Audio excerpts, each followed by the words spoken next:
Yeah. Started. Yeah. Okay. So I was talking about scale safe. So safe, as you know, it's a scaled agile, right? What is difference between Scrum and scale that we have to first understand.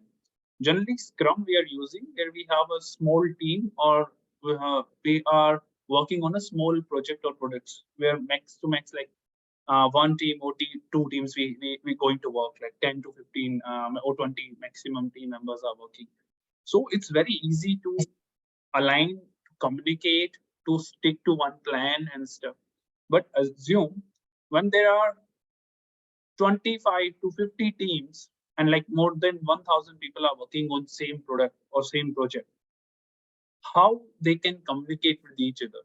Even if they all the 1000 people are sitting in one common area, they can't communicate with each other, right? The biggest problem is they can't remember even 1000 people's name. So how they will do, how they work, how they communicate or streamline in a better way. This is where the scaled agile comes into the picture, where we are using the same Scrum, like at least 60% same Scrum kind of a structure, but where we have 50 teams, 60 teams, 10 teams. It depends on the program, how many team members we have. And the greatest example of these things is YouTube, Facebook, or Instagram. They all are majorly like single page application or like two-page application, right? But still there are like thousands of features, and all the thousands of features have different kind of improvements or increments in every years. So how? Because behind that there are thousands of people who are working.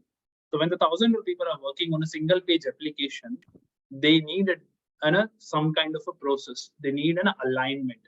So scale, or there are different other frameworks. I'm not saying all these big giants are using Sage. They might be using some other framework, but they're using some scaled version. Scaled version means where there's some kind of a process they can align with each other. That's where Sage comes into the picture. Now, what is best, what is better, that part we will discuss at the end of the session.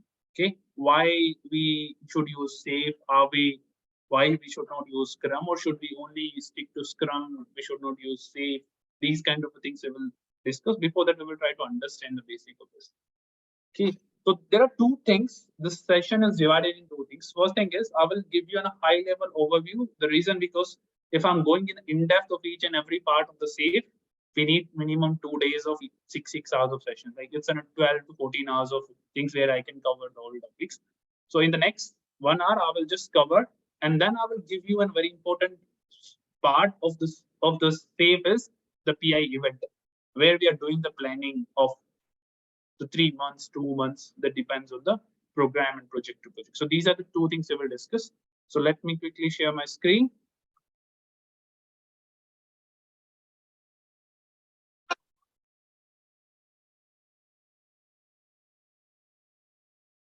Okay, so this is, I will share this link as well, and one of you can go and do that.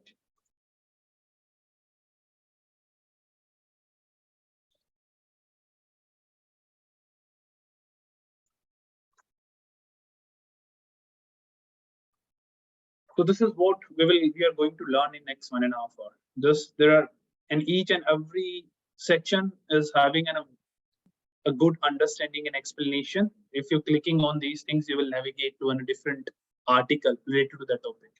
So what we are not going to understand the whole right now, we're just going step by step.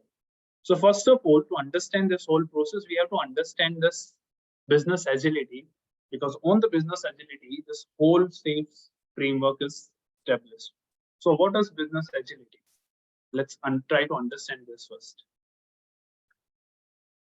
Did anyone have any idea what is the meaning of business agility? Any guesses? What this word, I mean, English word means, business agility? Business you all know, right? Agile you also know. So what is business? Scalability, like scale, ability to scale and continue progress. Ability to be agile. Yeah, I mean, at the business level, at the organization level, we should have a same kind of a process, same kind of understanding, same kind of the way of agile way of working. That's business agility, right? That's like we have an organizations where in organizations there are different hierarchies, like there are CEO, then there are senior level management, then there are leadership teams, then there are managers, then there are development teams. So, and they all are working like, let's take an example of a one product like WhatsApp. Now, if the CEO of the company and the junior developer intern of the company, and if they both does not have same understanding of why why this WhatsApp application is exists, what way it gives to the end customer, and what are the new features what we are building is really beneficial for the customer. If in the organization these people are not aligned, they cannot implement the same process or same feature. So to implement those things, this says the process, the understanding should be aligned between the higher hierarchy of the organization to the lower hierarchy of the organizations. To align those things, we're using the term of business agility, where the business agility is the ability to compete and thrive in digital age by quickly responding to the market change. This is what business really says. Everyone has the same understanding. They are responding what really customer needs. And suppose we are working on some kind of product, and after 6 months, there are different. Like in the market, there are already like say 3 different competitors who already launched what we are working. And if we are finishing our product after 1 year, then might be it's too late. Now we already got to know in this after 6 months, our competitors are launching something. So what we can do is we can quickly analyze and we can change. Either we can release something in 3 months, or we can add a really most valuable inputs or features what our competitors don't have. So to change very quickly on the basis of the need of the customer, on the demand, what is right now is in the high in the market, that's business agility means. Now to understand, to derive these things, there are a couple of things which we will understand. So for this particular topic, I will take another 10-15 minutes, and then rest of we will quickly finish, because this is the base of whole safe framework. Like if you know about these things, this is a revolution, right? Industrial revolutions, when it started, when it really turns, and what is right now happening. So there are a couple of revolutions which is mentioning here, like industrial revolutions, steam and railway revolutions. So right now we have software and digital revolutions, which is already started from 1971. But in the last, like in the first decade of the century, there are drastic change, right? Till 2000, there are very minimal, like only people are know about the browsers or some very small video games and something. But after 2000 to 2010, it's changed drastically. Like the changes that happened in the last 30 years, there are all like that was only 1% what changed in only these 10 years. So this is we are calling as a turning point. And now what we are using right now, each and everything is automated. Everyone is aware of. Now the latest trend is this Chat GPT and AI, where you don't need to even think. You just need to type and a right search, and you will get to ready a whole like paragraph, essay, letters, or a story, or a movie film, whatever is just a 1-minute job right now.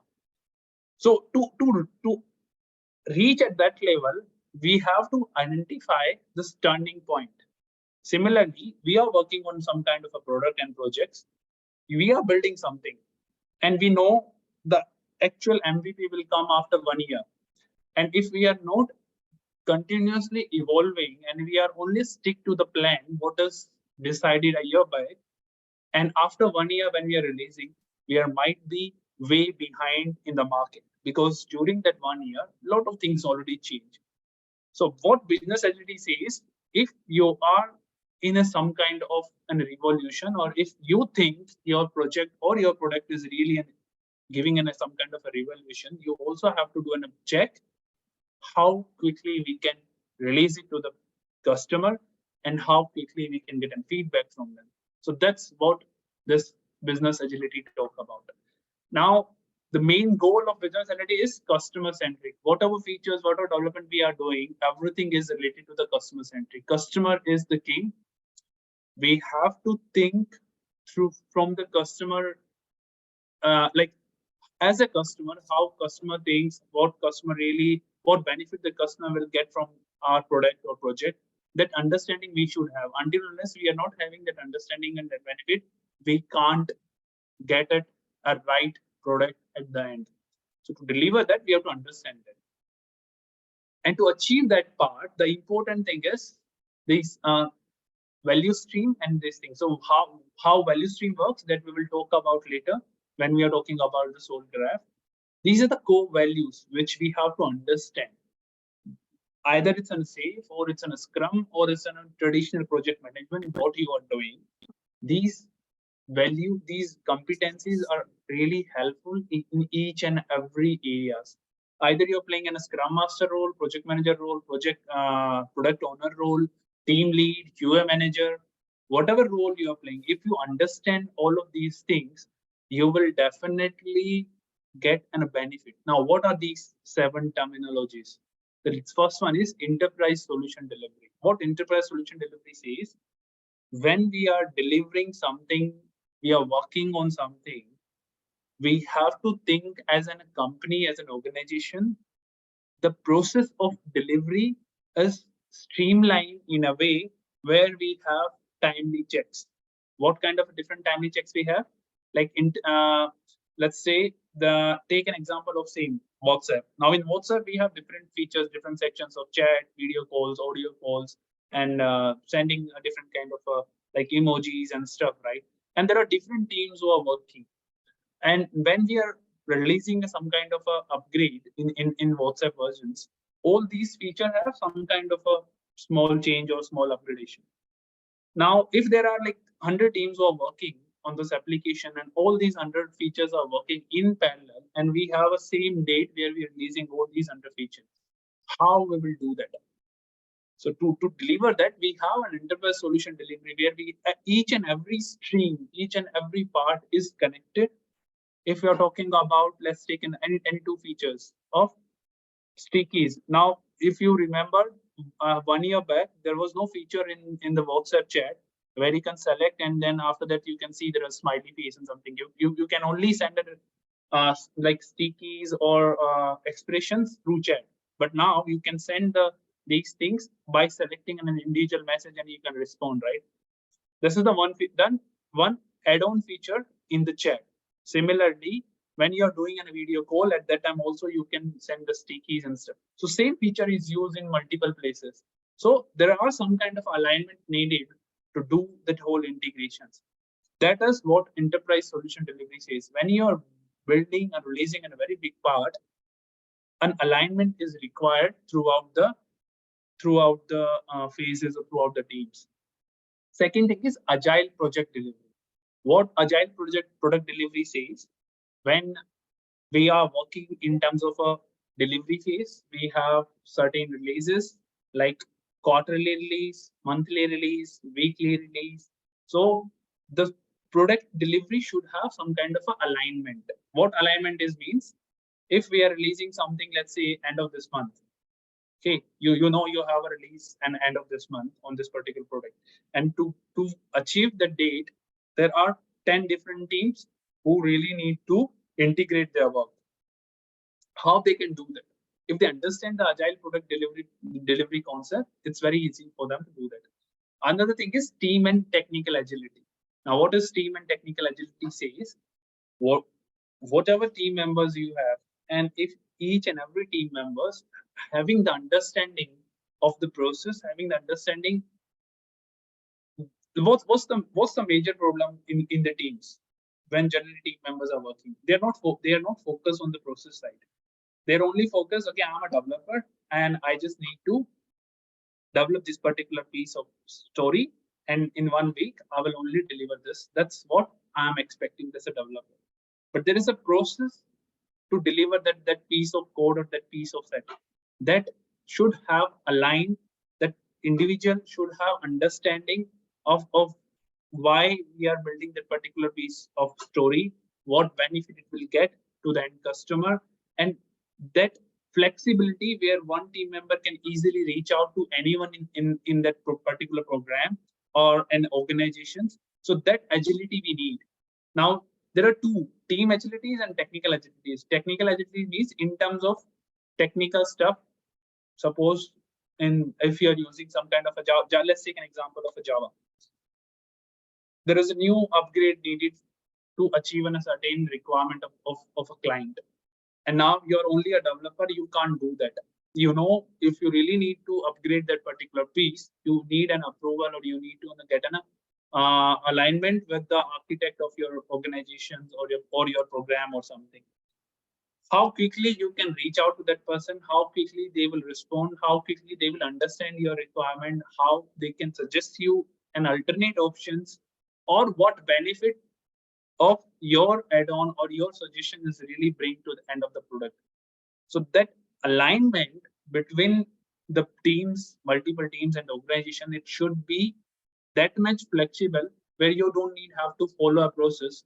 Generally, if you all remember, right now we all are working remotely, so we and most of us have organization laptops, right? And if you really want to install some kind of a software, you need a multiple level of approvals. You need an approval from your manager, then you need an approval from your manager's manager, and might be some IT team guy and some finance team guy if there is some payment related stuff. So, and to get the final solution in your laptop, it might take 2 weeks, 3 weeks, sometime a month. If you really worked in the service base, that's a very common problem in the service base. But if you have to deliver that particular piece of story in 1 week, how you can done it? You can't, because there is a process which easily take a month. So to make that thing quick, what we have to do it, we have to do more agile at a team level, at an organization level, where we know this is the piece of code which is really important and critical. How quickly I get a suggestion from someone from the team, and how quickly I can install this. Then the next thing is lean agile leadership. This is really important as an either you're playing in a scrum master or a manager, whatever it is. What lean agile leadership says, when you're sitting in a room where as a leader, where you have other managers or other leaders or agile coaches, program managers, or any executives, if you have to take some kind of a decision to implement something, right? And if your leadership is not aligned, and if they are not understanding why this change is really helping the team, and this is very common problem when as you're going in your career and you're start attending more executive meetings or more leadership discussions, you will see there are people are having different opinions. That's a good thing, they have different opinions, but most of the time, because of the different opinions, they can't reach out in one common solution. And because of that, most of the organizations are facing really hard time to implement some kind of thing. And agile is a very basic example. When any organization is in agile transformation, might be one person in the leadership propose, okay, let's do one thing, let's start following Scrum or Safe or some different kind of framework for this particular program that will help. But the other leadership says, no, we never, or we already tried in the past and we didn't get a success. It's a waste of money and stuff, and so they never agree on the same solutions, and the discussion goes days, weeks, months, and at the end, it's a loss of time, loss of money, and after 6 months, they might be aligning something. So that what says lean agile leadership. When we are working on big products or with big teams, our leadership should be aligned. They should have more maturity. They should have a better understanding. If there is one solution, they should have an ability to align quickly and make some quick decisions. If they have those things, then only we can get a success. All these things are part of business agility, which are in different levels. Next is continuous learning culture. You started one program or project, and you decide something to just stick to one technology. Okay, for the back end we will go with Java. For the front end we will go some kind of a Power BI tools, or you will say for database we are using, let's say, Magento or DBMS, whatever is it. Let's say they stick to something. As they are growing, okay, as they are working on the big project, they might be after 3 months or 2 months they realize the decision of stick to that particular technology is not sufficient. We have to be upgrade ourselves. We have to introduce another technology. We have to introduce another database to reach at that certain level. So that kind of thing, how we can get it, if we are having an attitude of continuous learning culture in our team, where we have, and when we have these kind of a setup where like 1,000 people are working on one product, people are also leaving, new people are also joining, then that also creates some kind of a gap. But if we have that attitude, that process, the setup of continuous learning, so those new joiners or people who are leaving, they can also share their own experience, their own learnings. That will also help for the continuity of the program. So that's the another part of this. Then we have organizational agility, which we already talked about, which says at the CEO level or at the junior developer level, everyone should have a similar kind of understanding. If there is some kind of a process, they have same understanding of the process. If we say, okay, we are using Scrum, and then the developer understands the different meaning of Scrum and the CEO understands the different meaning of Scrum, then at certain level, they will conflict with each other. But if he says we are going to use a Scrum and this is what is the benefit, why we are using, what is the end goal we have, and if everyone is aligned on the same goal, so we will have less conflict and it's easy to derive those kind of changes.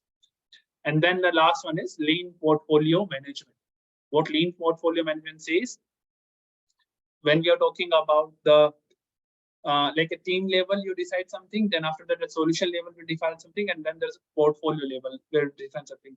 So at the portfolio level is the highest level where we have most CXOs and executives who are taking the decisions. They should have the understanding, if they are committing something, is it doable with the right current set of the team what we have, or current set of the environment what we have. So that alignment in the portfolio management is really important. How we can do that, that we will talk about when we are talking about the graph or this statement. This is about the core competencies. So all of these 7 principles are customer centric. Whatever changes we are doing, this is the customer is always the main goal. And this is another example why we are using this value streams and stuff. If you know, in the traditional way of working, we got some kind of a leads where we say, okay, we have to build a new application. Let's say you get a funding, first round is funding, you get a funding approvals, okay, now we get the budget, now let's start. Then we will try to follow the same SDLC. And at the SDLC, when we are releasing, then we realize we will get the actual time of the actual feedback from the customer. And this duration is sometimes like a year, 2 years, 3 years, that depends on the project. And during those 2 years, 3 years, might be things are changed, requirement is completely changed, and the customer, what they are expecting here, they might be not expecting the similar thing here. So they says, no, this is not useful for us. So to tackle these things, what Agile says, we should do this Agile value stream. What value stream says, we are still following all these SDLCs, but we are delivering in a small piece. We are having, like, we sense there is an opportunity, we get the approvals, but we will only get the funding for MVP, not the whole product. We will only just decide, okay, what piece of this whole functionality we can deliver in a month. What is really important part, which give us some kind of a customer feedback so that we can improve when we are building another piece. That is called the most valuable product,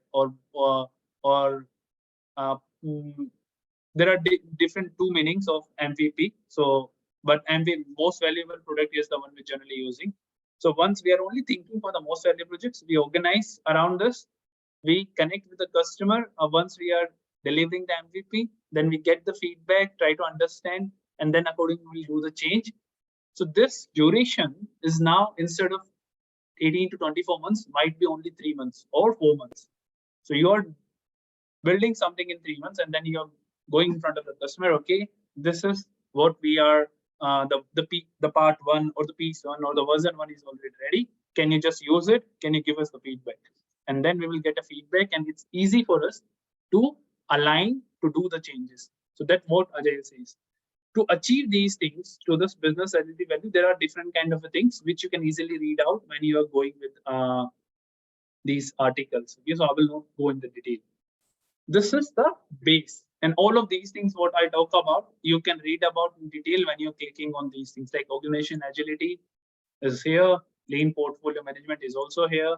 So in depth, what I just shared, you can just go and read all of these things. So I will not go in the detail one. All of these things I already covered under this business agility. So let's start with this part, which is overview, which we just talked about. Okay, lean portfolio management, enterprise solution delivery, agile product delivery, team and technical deliveries. So what saves this? Now, as a Scrum Master or as a product owner, from where we can start? So this is the initial part where you can start. You can see this is the full, but we are only talking about this is the essential part, including this. This is essential. So when we are implementing SAFe in any organization, we are starting with a small piece of program. When I say small, it doesn't mean in a 5-member team. That we need minimum, when we are implementing SAFe, there should be minimum 50 to 60 team members team, at least 5 to 6 teams. Like each Scrum team have like same head count of 7 plus minus 2. So we are assuming at least 5 to 6 teams we have. Then only you can align on all these aspects of scaled agile. As you can see in this graph, this is the one which we are doing right now. What Scrum says, this is Scrum. We are working on some kind of enablers, some kind of stories, and then we are delivering. That is another sprint, we work something, we deliver. It's another sprint, we work something and deliver. These are sprints.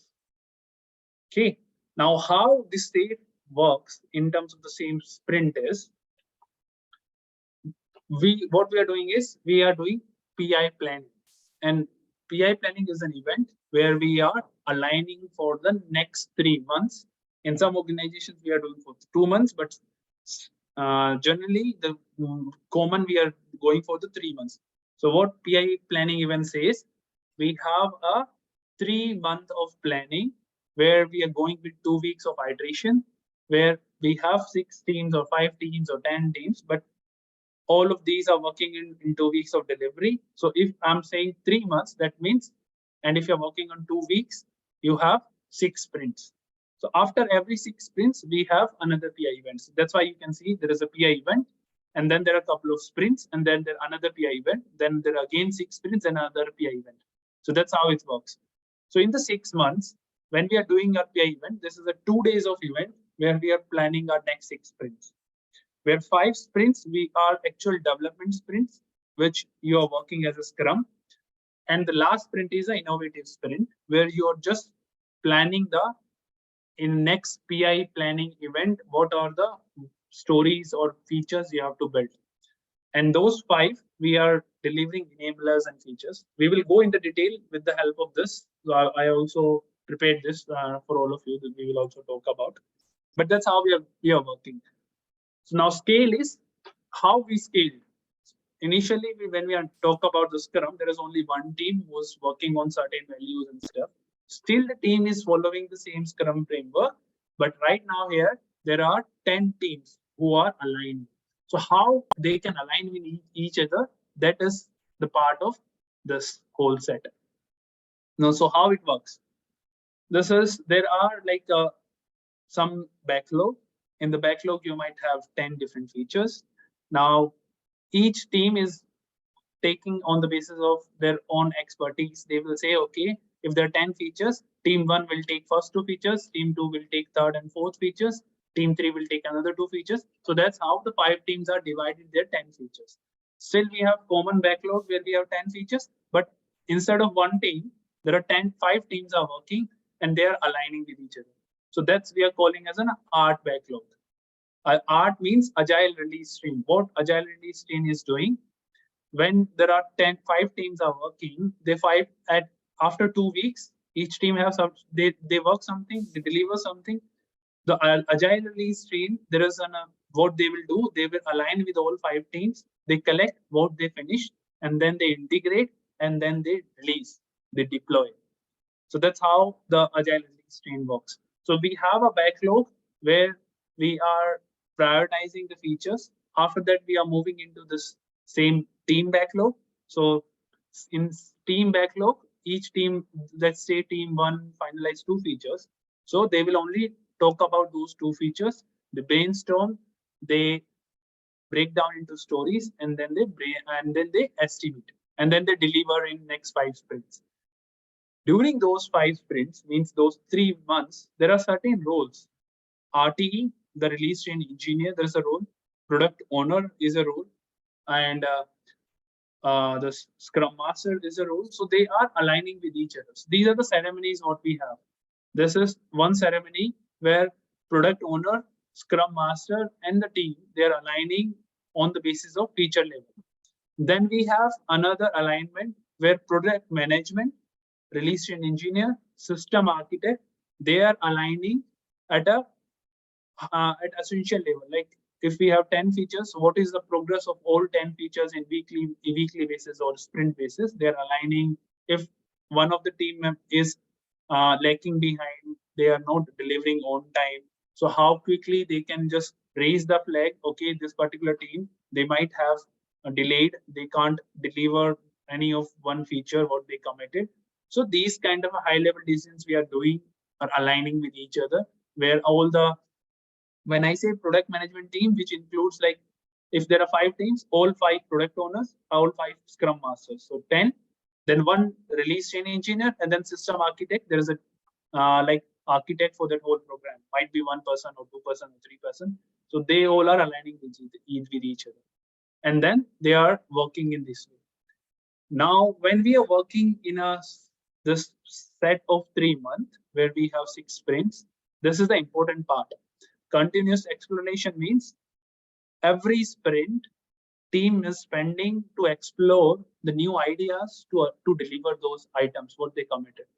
Continuous integration, every sprint they deliver one small piece. As you can see these dots, after every sprint, one team is delivered something. So there should be some kind of a continuous integration setup. There might be a separate DevOps team who are taking this piece of each team, and then they're integrate with the product. And then the continuous deployment. In SAFe, we have release on demand. Release on demand means if customer says, can you release this particular feature after a week?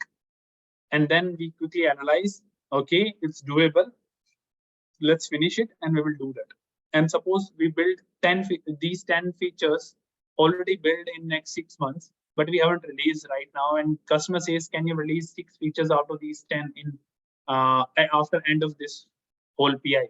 Then we'll say, yes, these are ready and we can do that.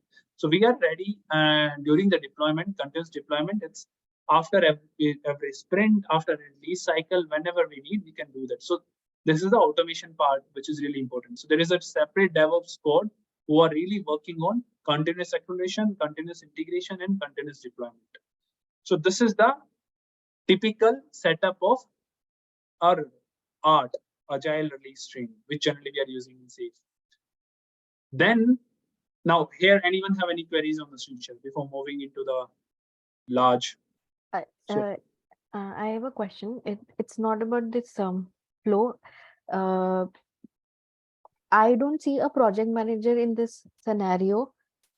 Is it because like they are like product owner and project manager designation go hand in hand, and that's why product owner is being more used terminology? Like what is it? I mean, in SAFe, there is no role called project managers, but most of the organizations, it could be a scrum master who's playing the project manager role. It could be a product owner who's playing a project manager role, or it could be a third person in a product management.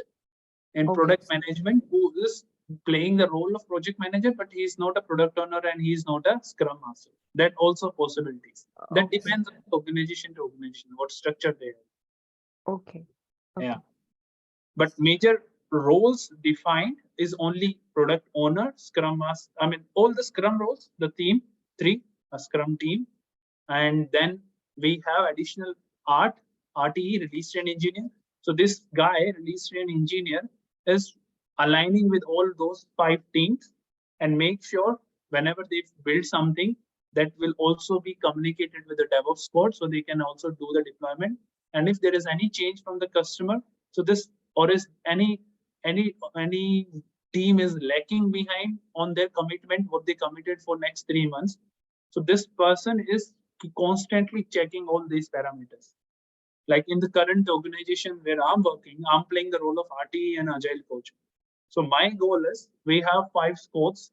All 5 squads should stick to what they committed during the PI event. So I think, yeah, this is the last sprint of our last PI, and then on mid of June we have another PI event for 2 days where we are planning for the next 3 months.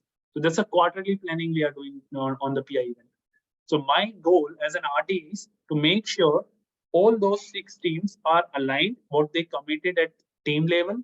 If any one of team is lacking or in terms of deliveries, or there's any other issues in terms of the process, in terms of the performance, then I will align with the product management. If there is any technical stuff which is also a risk, technical stuff means the performance of the application, the security of the application, or like any concern in any of the guilds. Guild means the community, backend communities, front-end communities. So like when we have like 100 people working, then what we are doing is we are creating some communities, like one backend communities where all those team members, backend developers, they can meet and they can help each other to grow. Same, we have a front-end community where all the front-end developers in different teams, they can also communicate with each other, they can also help each other, and they can also grow.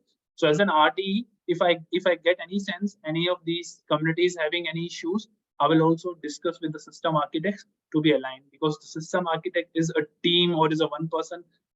It could be a one person, it could be a team of 3 person or 4 person who are like different architects or senior lead technical managers or something, who can also help to resolve those kind of technical blockers for the team. So that's the role. These are the 3 additional roles what we have other than the Scrum in SAFe. And when we are doing the PI planning, which I will explain in another 10 minutes, we have different kind of a set, PI objectives, then these things. Okay. Yeah, Megha. So Chetan, I don't have the working experience or understanding about SAFe, but with the discussion, what I understood, this may be wrong, but correct me. Like if we have different agile teams working on the one product, having working on different components, and we are managing that, SAFe is put over that to basically deliver the solution. We can say this in the simpler word, or my understanding is totally wrong. I mean, that depends. Are they really following the SAFe structure, or they are only following like same Scrum framework, but they are aligning in a different way? So it's basically that's the same thing. Scaled means what we are doing is whatever we learned till now as a Scrum framework, right? We are trying to implement the same thing, and how we can collaborate with multiple teams. So if there are 10 teams who are following Scrum, what is the communication between them? Till now, we only learn about SOS, Scrum of Scrum, where all the Scrum Masters, they are meeting once in a week and they are talking about their dependencies. But how smoothly we can make it, that is scaled agile. If we are using this particular framework, there are certain roles which are additional roles. Might be you're only following Scrum, you don't have the RT, you don't have a group of project management, then it's difficult to implement SAFe in the same setup. Okay. Yeah. So this is the essential. This is only a piece of part where you have like 5 teams or 6 teams or 10 teams who are working on same stuff. Now, another thing is large solution. What is large solution is? Now, suppose there are 100 teams. Now you have set of 10, 10, 10 teams. So those 10, 10, 10 teams are working in this essential. And then there is another layer of large solutions where this set of 10 teams are also aligning with each other. So how 100 teams can align with each other, that is the large solution. What large solution says? Here we talk about 6, like 1 quarter, 6 sprints, 5 teams. Now, when I say 100 teams, we just divide them into multiple agile release streams. So here, if I'm talking about essential, there is only one agile release stream. If I'm talking about large solutions, there are multiple agile release streams. You can see this 1, 2, 3. There are multiple agile release streams, and then there is one solution tree. So when you have, what we did is we just increase the number of teams. Now, even you can't follow essential if you have 100 teams. The same example of big product-based organizations, like I gave Facebook or YouTube, how they were doing it. They are having 100 teams. How they are doing, they are having a solution level. So we have some additional roles. We have solution train engineers. So what this guy is doing is meeting with the solution management and solution architect and the RTEs, the release train engineers. He will only talk about at the solution level. Okay, your train is having these, they are only taking care of those 10 features. What is the progress of those 10 features? How they are on the on their timelines, are on track or not, how we can raise these things. So that's the additional layer. Then next is portfolio, where we are adding an additional third layer. What portfolio says at organization level, like how the whole Facebook organization is working, how the whole, let's say, Philips is working. That's an organization level portfolio. So they have some creative initiatives, ideas. Okay, let's take an example of what we can say. Any company who recently did something out of the box? Any example anyone can give? I mean, think of Reliance. They are into so many sectors, and each Yes. sector has its own set of products that they work on. Yes. So Your I think latest example is the same, like the Geo Cinema, right? Geo Cinema Geo and Cinema is, which is growing in the last 3 months. It's almost grow like 100 times. So how? yeah, So they just got an idea. Like there are already competitors like Netflix, Prime Videos, and Hotstar are already going. How they can compete with this? So what they did is they heavily invested in this IPL tournament. They brought the rights and then they give it on free. Now, so till last IPL session, if you have to watch the IPL, you have to get the subscription from Hotstar, right? Because Hotstar was having the rights. And now Geo Cinema says it's free. Now anyone just need to install the Geo Cinema app and they can watch the whole IPL season. How they are doing it? They're just attracting the customers. So they just get a new idea how they can get the maximum customer to just release some kind of a free things. If they are saying they are releasing free movies and something, they might not get that much of customers. The reason because there are already 100 apps who are doing, like MX Player is also have the another one where everything is free. You can watch the content. Even I think in Z5, then Sony Lives, you also watch something is free. If Geo is also going to implement the same thing, they will not get what they have. So what they did is they heavily invested in their idea. Their idea was to get the IPL rights. Similarly, when we are talking about the portfolio level, how the executives of the organization, how the CEO, CFO, how they look a new initiative. So they get a new initiative, they just strategize, they create a portfolio vision for that, and then they create a portfolio backlog. Okay, to complete that idea, to convert this, we need to build these kind of a multiple features, and then they finalize something, then they give it to last solutions, and then last solution give it to the essentials, and then they are building. So that's basically an additional layer. Now, what they will do is this portfolio level, they will not talk about stories or features. They talk about their epics, high level epics, the value streams. Okay, in JioCinemas, what we can do? Let's make it. Let's broad the IPL rights and stream it on free. The another thing is let's broad few movie rights, and every week we are releasing one big blockbuster movie on free.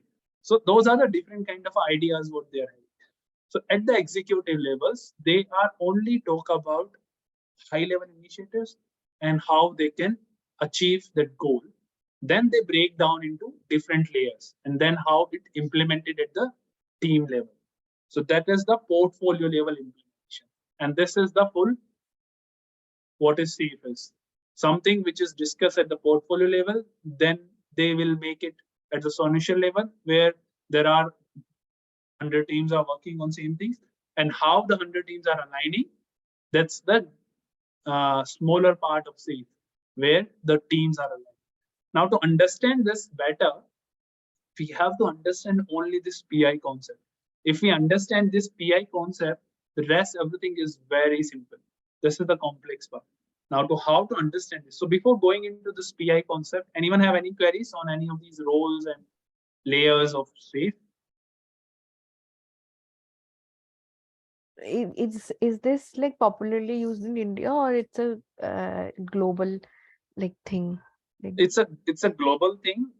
Generally, where we have like a product-based organizations are using safe. The reason because they have big products they are targeting multiple customers or multiple continents and countries, right?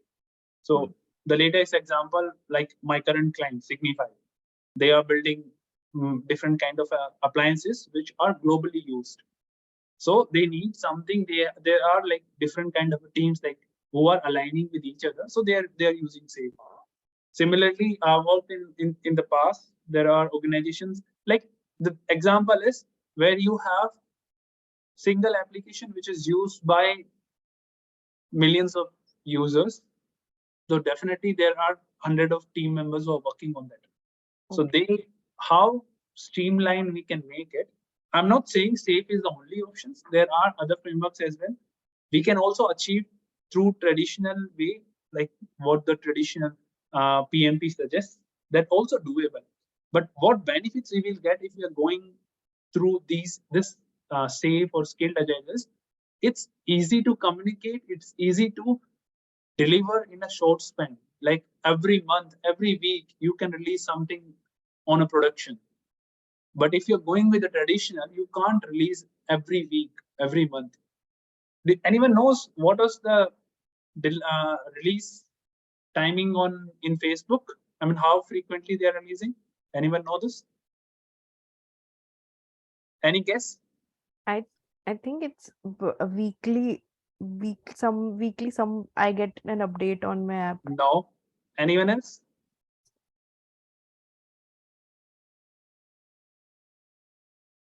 I will tell you. Every day they have more than 100 release on production. Oh my God. Every day they have more than 100.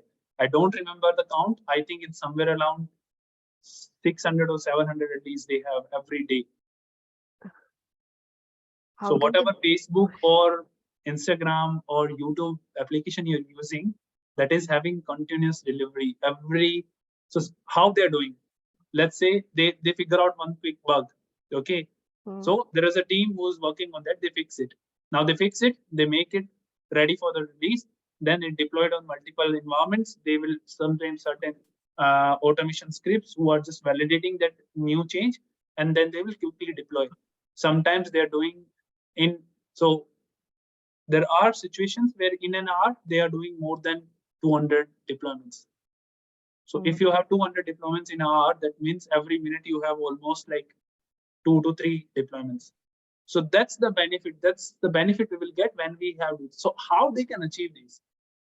Every developers understand the alignment. They have there is a certain process which is aligned, and they all are following that process, and that's how it's doable to do 100 or 200 release in a day. If we are working on traditional way, we will first get, okay, let's talk about the requirement analysis, design, and this, and then you may only get to release once in a 3 month and once in a 6 month. Mm.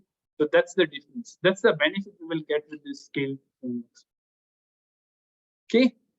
Now let's talk about the important part of this, which is this PI event. How we are doing this. I will share the link as well once I finish this. So this is how the 2 days of PI planning event is planned. You can see there is day 1 and day 2. So you can see we start on the day 1. So this is the first. So there are multiple ceremonies we are doing. Okay. What we will do during this? So if there are like 100 teams are working, 100 teams are connecting during these 2 days, either virtually or if they are working on one location, so they all are sitting on one big hall where they are sitting and aligning these things. In the first ceremony, what the business does, like the program managers or the executives, they are sharing their business context, what they are expecting in the next 3 months in our application. So they will give a high level business context. Then next ceremony, the product owners, what they will do, they already converted these big ideas in terms of the features or stories or epics. And then they will say, okay, how they are seeing these things in terms of, so what they have, they might have like 50 features, which they already break down into any tools, either Jira or DevOps or whatever is it. And so they will present that part. Then there is an architect vision and deployment development practices, where the technical part, okay, in next 3 months, what are the technical changes we are expecting in our applications and stuff, what we are planning, what kind of automations we are planning. So those, they are also presenting. So all these things are prepared already. Then this is the another is planning context. So what we are going to do, how we are going to do the next meetings, we will give a brief. So generally the release chain engineer who is leading this whole 2 days event, so he is presenting this. Then we have a lunch break. Then we have a team breakouts. So suppose if there are 10 teams who are part of this PI event, so all 10 teams are going in separate rooms and they are discussing their piece of work. So if there are 50 features, the 10 teams, that means each team might getting 4 or 5 features. So they are planning, they are dividing their 5 features during these breakouts. Okay, how they can deliver it. If they have 6 sprints, so what feature they can plan in the initial sprint, what feature they can plan in the second sprint, what dependencies they have, do they have any dependency on other scores. So all these team level discussions they are doing during breakouts. This is nothing like what we were doing in our refinement. In terms of Scrum, we have a refinement sessions or backlog refinement or sprint planning. So that's generally a same thing as a team breakout. Once we are doing these breakout, the product owner or Scrum masters, they are coming up with some kind of a, if they need any support from other squads, if they know their capacity is only to take care of like 200 story points, but the 5 features total estimate is 300 story points. So definitely they have to deprioritize 100 story points of work. So product owner suggests plan something, then they will create a plan. And in this draft plan review, product owners, management, they are discussing their each team's plan, what they can deliver, what they cannot deliver, what is the dependencies they have, how we can remove the dependencies. This is the another 1 hour session. And then this is the day 1. At the last is whatever draft they are making, we are presenting in front of the executives or senior leadership or someone who's representing the stakeholders. We are presenting how we are seeing the next 3 months plan. So this is a high level. Now, suppose if you are presenting, we are saying out of those 50 features, these teams can only deliver 30 features. So what we will do is from our expectations that the product owners or program managers, they are prioritizing what 30 features they can plan and what 20 features they can deprioritize. But when they are doing the discussion with the management or with the stakeholder representatives, they said no, instead of out of those 20 which you deprioritize, I need 10 features. So you can pull those 10 features and you can deprioritize something which you already planned. So those kind of decisions we are taking during this management review. And that's we are calling the day one. Then we are meeting again on the day two. Suppose they did some alignment and changes on those 10 feature prioritization. So they will give a planning, okay, what features we are deprioritizing again, what we are plan change and stuff. Then we are again moving into the breakouts.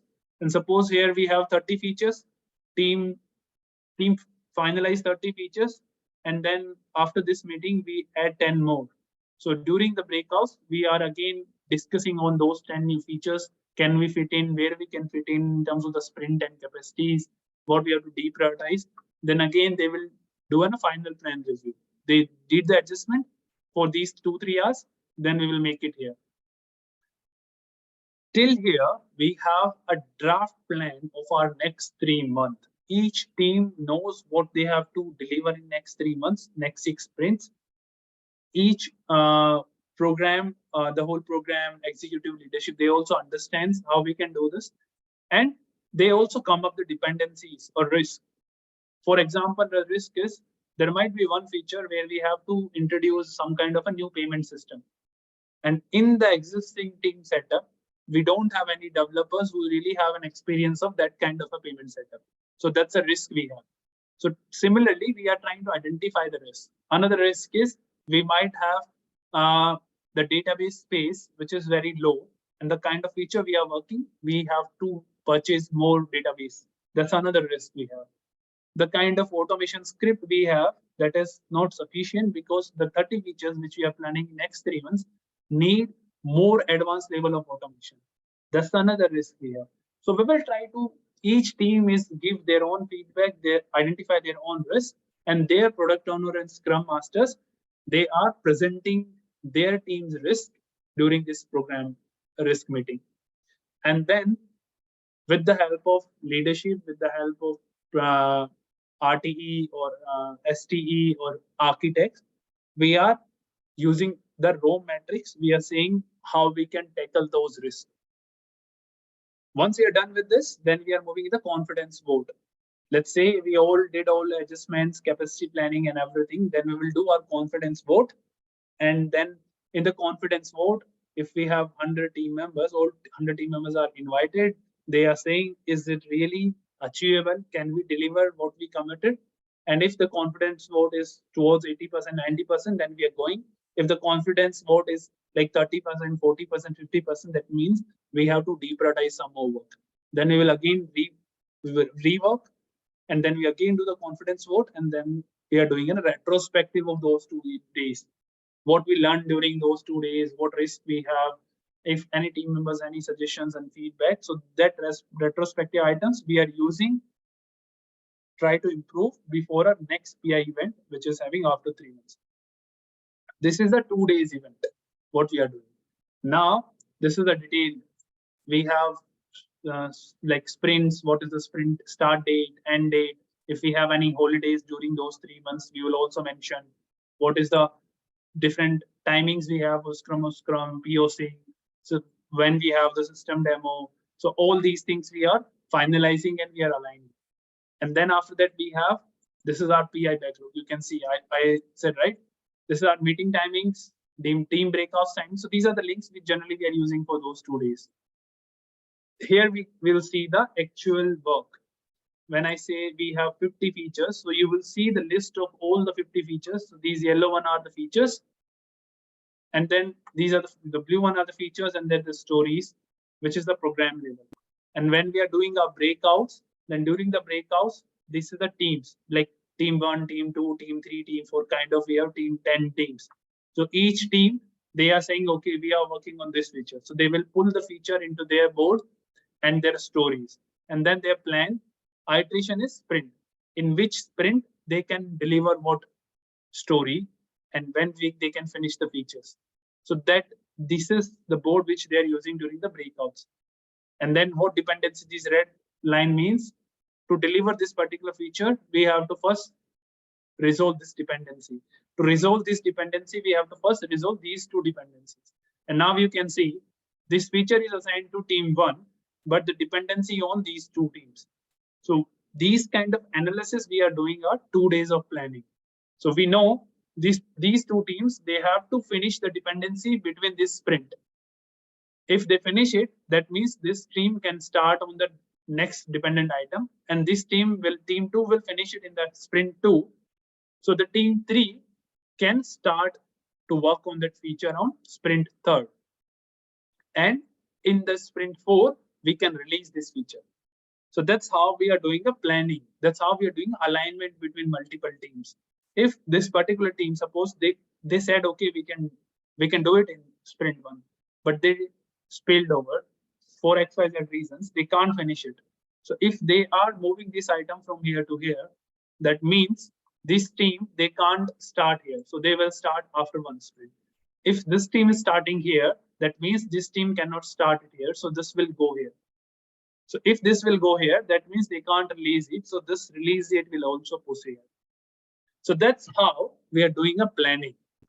And during those next 3 months, if we have any change in terms of the sprint deliveries, we also update these things. We also communicate of delivery. We also communicate on the release. Now say this is a hard deadline. We have to release this particular feature in this, let's say, this iteration is this sprint. This sprint means, let's say, let's take an example.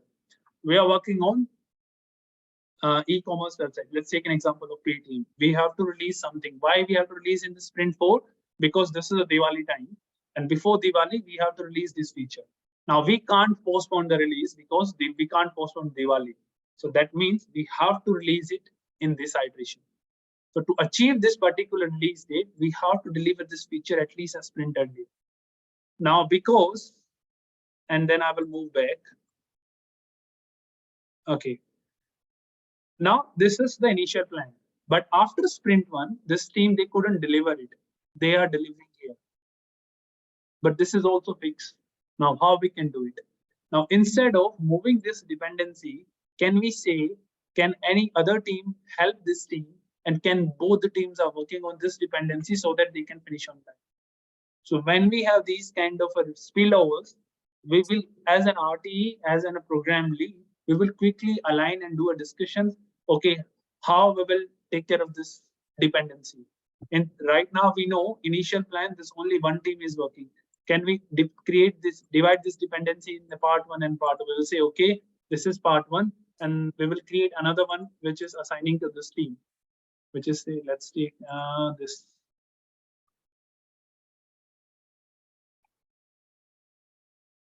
So this is dependency part 2, and this is dependency part 1.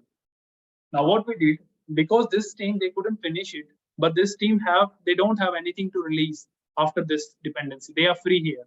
So they can divide this dependency in 2 parts, so that at least instead of pushing this into further, we can still achieve these 2 dependencies, and this team 1 can still expect these 2 dependencies to be finished in the iteration 2, so that still we can achieve.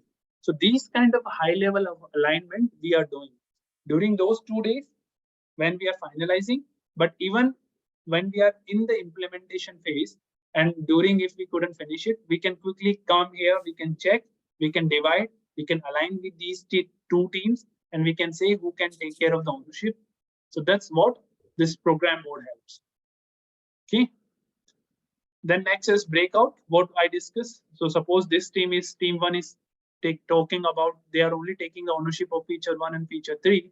So they will say, okay, we will take the feature 1, feature 3, and this feature 3, we have these stories, feature 1, we have these stories.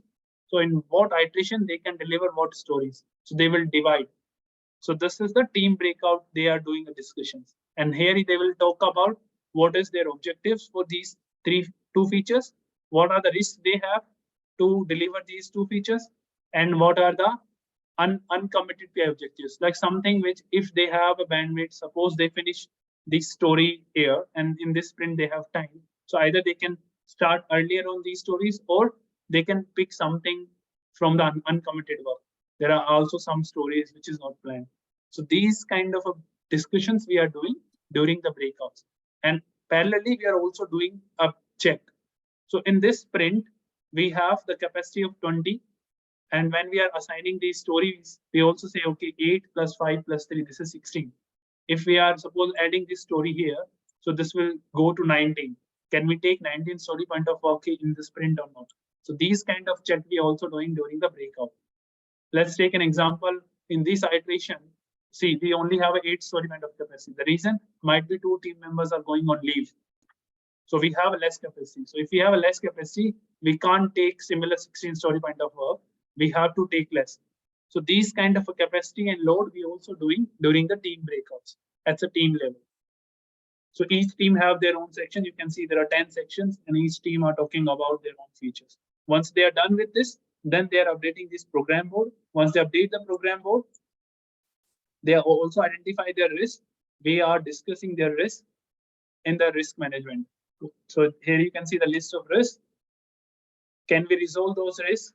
Can we, or which team is owning, or can we, or we have to accept like we can't resolve during these 3 months. This is then something which will take more time. Can we sustain? Can we accept this risk and can we continue to deliver?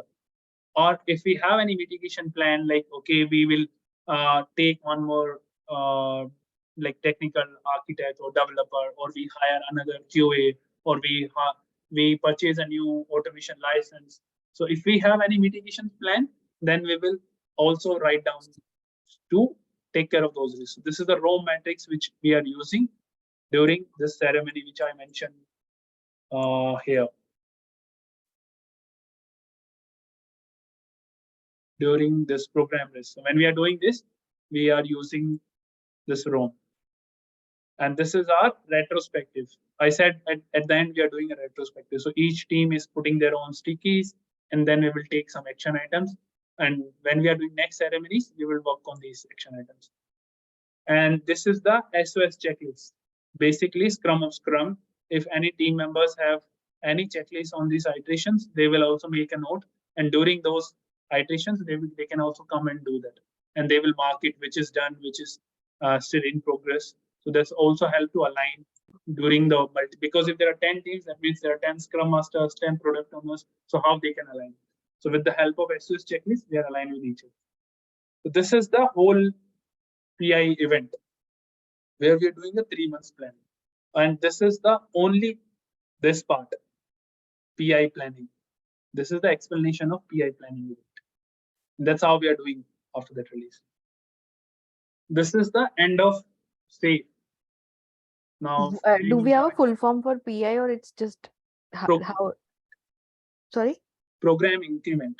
Programming. So every 3 months we have some increment in our project, right? So this is program increment planning. Then we have this inspect and adapt. This inspect and adapt means you work something in the 3 months. Now you realize something, you make some retrospective. You also did the retrospective. What you learned during this PI, you also inspect, and then you adapt that thing, how we can improve. When we are doing our next PI event, before that, we will try to get rid of those issues what we face in the previous sprint. That is inspect and adapt. Okay, and this one you can see IP iterations. I said we are working on 3 months, means 6 sprints, but we are only planning for 5 sprints. Last sprint is a free sprint where we are planning for next PI event.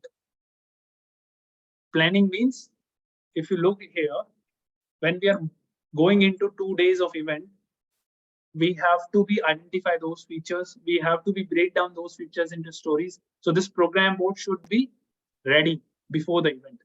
When we will do it. So during these last 2 weeks before the event, we are doing these preparations. We are aligning with different, and this is a job of RTE to align with all product owners, Scrum Masters, and customer representatives to just make sure this backlog is ready before the event. And the rest of the things we are doing during the event. I will also share this link with all of you, and then you can also look into this. Okay, any queries on what is PI event, how we are doing PI planning, what is safe? If not, the last part of this today's session is which is best, where we can use what, safe or Scrum. What is your understanding after going with this session? Which is best, safe or Scrum? Eh, like depend upon the requirement, like it's business to business. Eventually Scrum is eventually used within safe. That's my understanding. Anyone how else? big- I think how big is the team? It depends.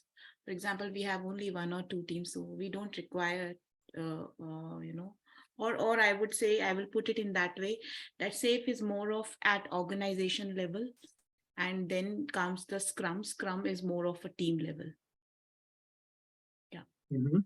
Yeah, again, I think it's again complexity, like how much complex is our like product or something. Say YouTube is huge, but for me, if my team is like working on one small product that can be delivered in a small time, say 3-4 months, and that time, and I have like let's say 7-8 guys. For that, I think Scrum is okay to go. But if team is huge itself, I cannot manage with Scrum. That's what I think. Anyone else? Any thoughts? Okay. I mean, it's correct. We are not saying safe is better than Scrum or Scrum is better than safe.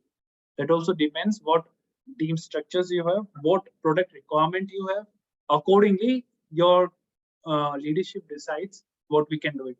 But when we have these kind of a complex projects where we have hundred of developers are working on same thing, then it's better to use any scaled framework. SAFe is one of the scaled framework. Another one is LESS, large enterprise scale.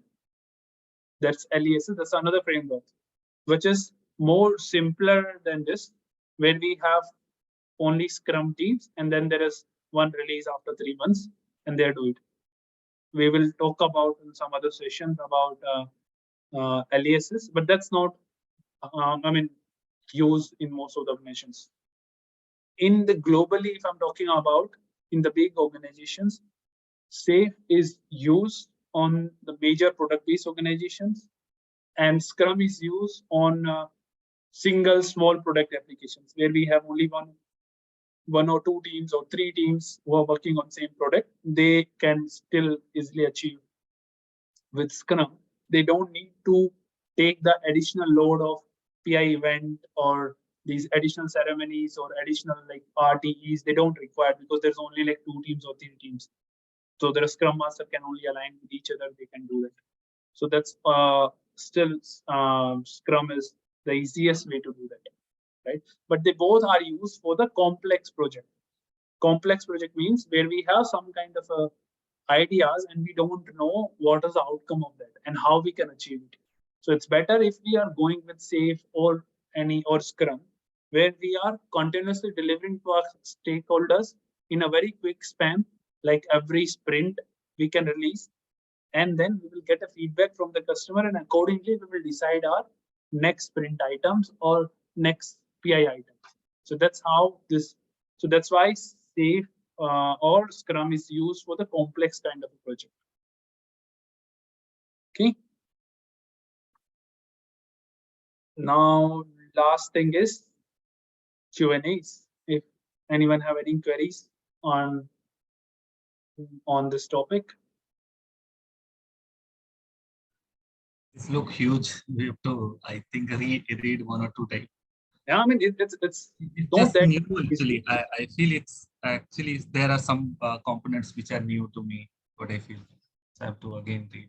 Yeah, I mean, see, whatever you see in if you can look into this screen, the link which I shared previously. Yeah. All of these are clickable links. And if let's say what is enabler? There is a whole article on this. What is enabler? Enabler is basically an idea or a technical plan which help to work on the actual development stories. Let's say you have to implement a payment option in your website. Now, which payment option you should use, what third-party payment app you should use, what API use, you have to do investigations. So to finalize that plan, we are creating enablers. And those enablers are investigation, basically spikes, where once we are done with these enablers, at the end, we have some kind of a plan. Okay, if we are going to introduce a payment, what is the third-party APIs we are going to use? And at the initial stage, what payment option we can use? Can we only go with credit card and debit card or net banking? Or we have to go with UPI as well? Or we have to go with PayPal as well? So during the need of the project, what kind of project you are building? If definitely you're building some kind of an e-commerce, then you have to give all these options. But if you're building some kind of a commercial applications where you don't need like your end user is not the actual real customers, like the daily use person, there might be some organization enterprise, they're only doing billing once in a 3 months or once in a year. So you can say, okay, as of now, we can only go with one payment option of credit card. And slowly after 3 months and 6 months, we can also give the another options of the payment, right? So those kind of enablers are helping us to take the decisions, what is best and suitable right now. And once we are done with the enablers, then we are, what is the outcome of the enablers is basically the requirement of the features. Accordingly, we will design our feature and we will work on. So similarly, there are each term have a well explanation here. If you have any queries, you just click on that. It will redirect you, and then you will see the detailed version of this. Right? This is the easiest way to learn SAFe. Thank you, sir. Okay. If you don't have any queries, I think we are done.